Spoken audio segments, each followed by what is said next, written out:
Greetings, everyone. Thank you for coming. My name is Julia Shearson. I'm the Executive Director of the Cleveland chapter of the Council on American-Islamic Relations. The Council on American-Islamic Relations is the largest Muslim civil rights organization in the United States. We have more chapters in more than 20 states. Our vision is to be a leading advocate for justice and mutual understanding. Our mission is to enhance the understanding of Islam, encourage dialogue, protect civil liberties, empower American Muslims, and build coalitions that promote justice and mutual understanding. I would first like to welcome members of the media for coming this morning. You play an important role in our society. You serve as the watchdogs of our democracy, and your role of scrutinizer of those in positions of power is essential. We thank you for your hard work and commitment to the profession of journalism. There are many stories you could have covered at this moment, so we are glad you're covering our community. For too long, the Muslim community in America has been marginalized. We are frequently talked about, but not as frequently talked to or as frequently heard from. So thank you for being here. I would also like to thank members of the Muslim community who have joined today from various organizations: the Islamic Society of Akron-Kent, the Akron Mosque, Uqba Mosque Foundation, the Muslim Students Association, the International Council for Urban Peace, Justice and Empowerment, the Palestinian American Community, and others. I will make brief opening remarks and then I will serve as your MC. We will have several speakers and then we will take a few questions, and we hope to wrap up promptly. As is clear, we are facing a pivotal time in our nation's history. With the upcoming election, we are poised to make a major decision about the direction of our country. Regardless of who is chosen as president, it may be likely that our nation will continue to lurch forward or not, based on a divided government. So whereas the election of a president is important, just as important will be the participation of the people in their own self-governance that requires an engaged citizenry. To be engaged citizens, we must be properly educated, morally upright, and guided by reason and compassion. And we must respect and be able to hear and understand those who are different, who have a different outlook and different views on the world than our own. Governing a nation is certainly not easy, but to truly lead a country, it takes great moral capacity, courage, and wisdom. A complex modern society, democracy such as ours, a nation of more than 300 million people of tremendous diversity, facing serious challenges on every front, both foreign and domestic, will take the combined wisdom and compromise of people who are dedicated to finding common ground. This is a time when our nation needs a leader who can unite people, not around a political party, but around a commitment toward working for the common good and around dressing the wounds and divisions of our nation. Wounds that in many senses have not healed even from the time of the Civil War or the Civil Rights era. And like the times of Vietnam, we are unfortunately facing foreign wars, and we are still sending our children off to fight in what seems like a similar but even broader type of unending quagmire. On the home front, we are moving fast toward a society that is more divided and less egalitarian. We are beginning to look like two Americas rather than one, and this is not good for our country. A great leader should not seek to solve problems by creating new problems, distractions or diversions, or by offering false promises or by evading the truth. A great leader will never benefit one already powerful and wealthy sector of society by harming another sector that is already suffering. Scapegoating and demonizing the Muslim community will not solve our nation's problems, and it will certainly not help us win our fight against the tactics of terror. Muslims are part of the solution, and we must be treated as such by both political parties. Muslims are part of the Abrahamic faiths. We share so much in common with Christianity and Judaism that the messages of our prophets and revealed texts have many similarities. Like Christianity and Judaism, Islam teaches kindness toward travelers and towards one's neighbors, patience and humility, compassion and mutual respect, even toward those who are different. Islam teaches peace and harmony among all nations. True Islam does not permit injustice, cruelty, or the killing of innocents or destruction of civilization, or the harm to any of God's creation, including people, animals, and the environment. If given a space at the table, Muslim Americans will be steadfast partners in trying to help benefit and improve society. As such, we are here today at this important juncture to say that the Muslim community will never stand silent when it comes to treating everyone in our country. If they are treated as second-class citizens, we will not stay silent. Either we are all equal under the law and we are all provided the equal protection of the law, or we are not who we say we are as an American people. Either we respect the Constitution and the right to religious freedom and liberty, or we are not who we say we are as an American people. There cannot be two sets of laws governing our country. One set of laws for the vast majority of people and another set of lesser standards and protections for Muslim Americans. For too long, due to guilt by association, Muslims have been demonized and treated as second-class citizens. This is unacceptable and unsustainable. Also, regardless of the danger we face as a nation, we must remain brave and open to the world. We must face our problems head-on and not turn inward as a nation. We cannot give in to fear and shut the doors of our great country. We must indeed fix our broken immigration system, but we should never do so on the backs of the poorest and most vulnerable families and communities. We can and must take in a large number of refugees, including Muslim refugees. Surely we are a nation of problem solvers, and we can find a way to bring the refugees in both safely and compassionately. To do any less is to fall below the great American standard of welcoming those who aspire to share in the American dream. In short, we should never allow our country to be guided by fear and hatred. To do so would mean that we have stooped to the level of our opponents, and we have shed the very essence of what makes the American people good and what makes our nation great. We say that the so-called war on terror will be a long war that will take more than a military response to win. To truly win, we must win the war of ideas. We must show that democracy can indeed provide security, liberty, and prosperity and freedom for people to live up to their potential and live and worship freely and in harmony with others regardless of our differences. I want to live in an America that measures up to and holds fast to her values of equality, liberty, and brotherhood. A country that is open to the world on both ocean shores, regardless how rough the gaining seas. I would rather live in a valiant America, even if it means to be sometimes imperiled by our own courageous ideals, self-confidence, and belief in our own inherent goodness. I would rather live in a valiant America than live in a nation that is safe within the narrow margins of hatred, greed, xenophobia, and disregard and disdain for others, where the light of reason is blotted out by the towering walls of false pride and the watchtowers of cowardice and fear. I would rather live in a valiant America. Surely America and her people are too brave and too good to be devoured by fear and hatred. We must choose a valiant America, one that does not force people to be divided, but encourages them to be united around shared values of democracy, civility, and respect for individual rights and inherent dignity and worth of all people. Give me a valiant America, or give me no country at all. With this, I conclude my remarks, and I would like to introduce the Executive Director of CAIR National, Nihad Awad, who has come all the way from Washington, D.C. Thank you. Stay with me. Good morning.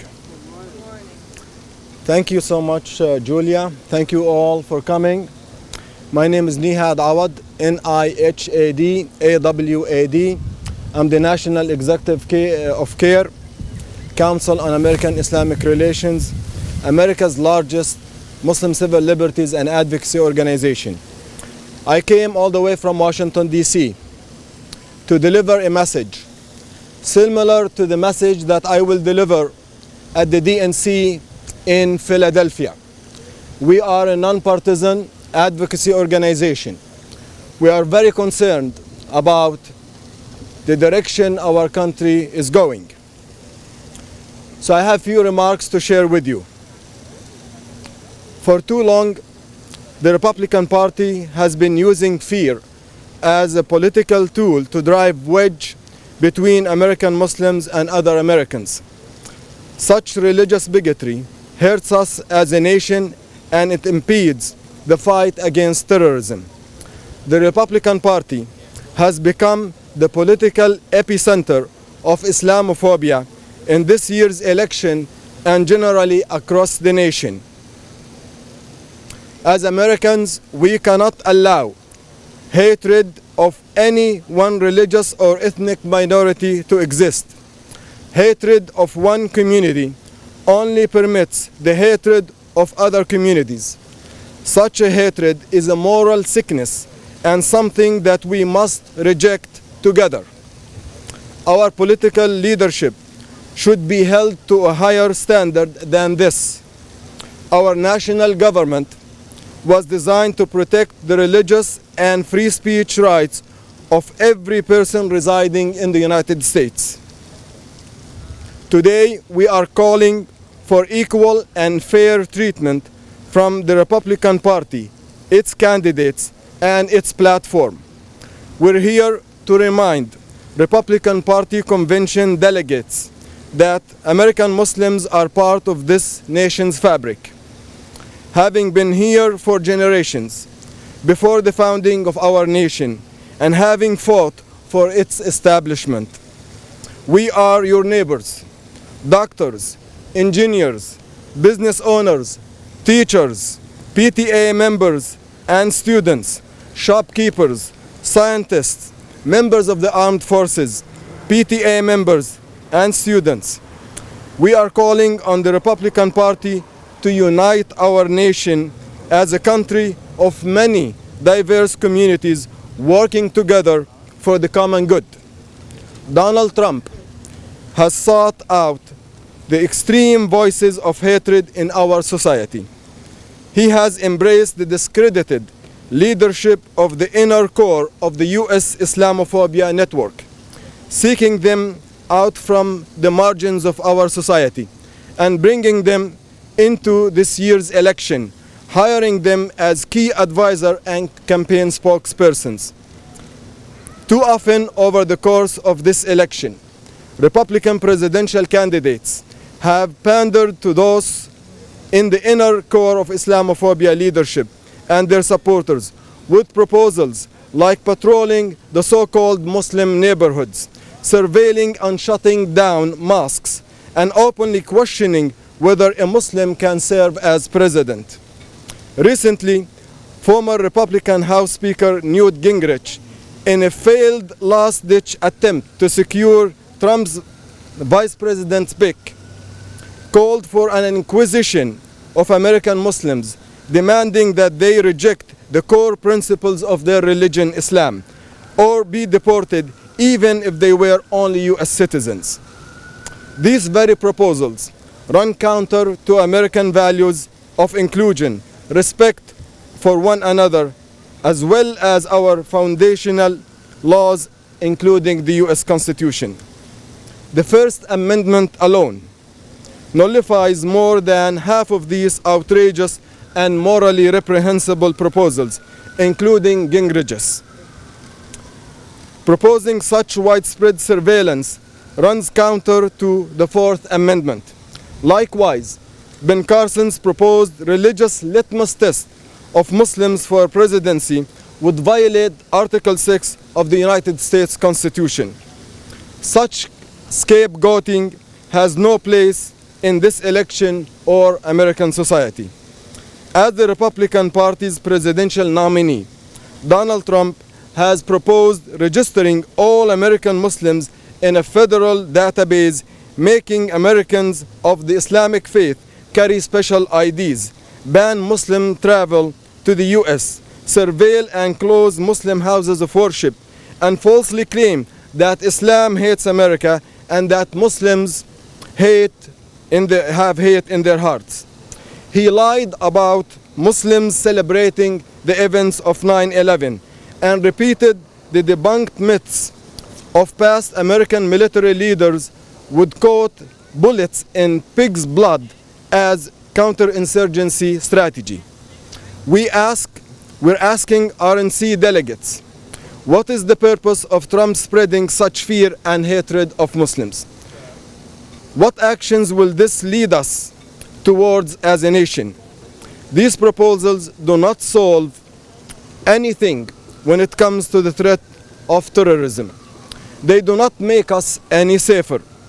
This kind of approach does not help solve terrorism. In fact, ISIS is glad to see Americans turn against each other because it drives their false narrative. The Muslims do not have a place in America and that the West is at war with Islam. We cannot attack anyone's community's constitutional rights without threatening the God-given rights of all Americans. Republican leaders need to make clear once and for all that the all grand old party denounces all forms of hate, racism, including Islamophobia and anti-Semitism.